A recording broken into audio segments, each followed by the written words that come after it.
le vrai prix des services financés par l'État. En moyenne, l'hospitalisation. En moyenne, ça coûte 3 200 € pour une hospitalisation. Pas échapper, monsieur le député, qu'une des questions qui est lourdement portée par les Gilets jaunes, mais pas seulement par les Gilets jaunes, depuis des années aussi par un certain nombre d'organisations syndicales et politiques, c'est la question de la fiscalité, mais aussi celle du pouvoir d'achat, et notamment des salaires.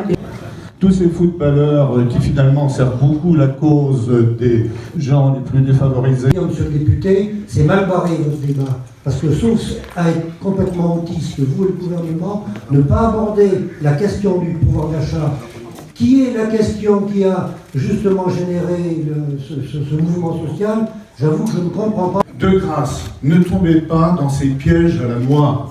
C'est-à-dire qu'il faut que les députés gagnent moins, que les élus gagnent moins, etc. Quand on a une petite connaissance historique de la France et du monde en général, on sait que les élus doivent avoir des indemnités correctes. Sinon, ils seront facilement corruptibles. Donc voilà, M. Turquois, je ne vous connais pas, mais je vais vous lancer un défi. Alors ce défi, il est simple, pas compliqué. Je vous donne mon salaire de 1 300 € pendant 6 mois, et je prends le vôtre pendant 6 mois. Et je vous mets au défi de vivre avec 1 300 € en payant votre loyer, vos factures, vos courses, votre essence. Et je pense qu'à mon avis, M. Turquois, je ne pense pas qu'à la fin du mois, votre compte sera au positif. Il sera au négatif. Par exemple, je suis beaucoup plus choqué de voir le comportement d'un Carlos Ghosn avec des rémunérations mirifiques, où vous avez entièrement raison, sur le fait qu'il faut que le travail soit correctement rémunéré. Avec les Thales, Safran, Aigle et j'en passe, Hutchinson est une terre d'industrie.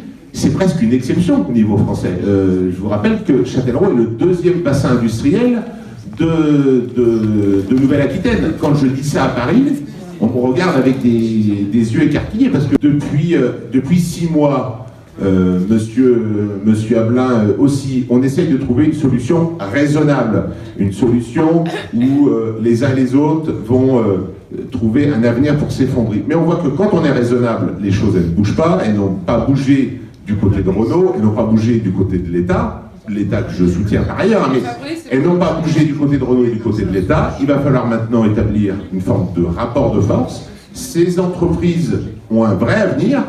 Pour les niches fiscales, pas les supprimer entièrement parce que de toute façon c'est impossible à faire, mais en tous les cas, les diminuer fortement. Ils ont du matériel qui a 40 ans d'âge.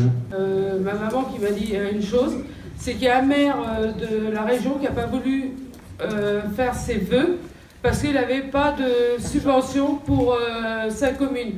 Où passe l'argent de l'État pour sauver les petites communes? Sur l'ISF, personne n'a parlé. Je signe, monsieur J'ai demandé la parole, je l'ai, blagueur. Que faire sur l'ISF? Est-ce que c'est que la démocratie? Oui, monsieur. Par rapport à l'ISF, c'est vous-même qui avez dit le sujet sur l'ISF. Donc nous, c'est toujours plus contraignant, c'est toujours plus cher. Et en contrepartie, où vont nos impôts? Eh bien, j'ai l'impression que nos impôts, il est juste absorbé par une dette qui a été imposée aux Français. Et les conséquences, c'est qu'aujourd'hui, on ne sait plus où prendre l'argent, donc on va nous détricoter tout ce qui a été mis en place depuis des années, et au prétexte de rembourser une dette que nous, on n'a pas créée. C'est pas notre dette.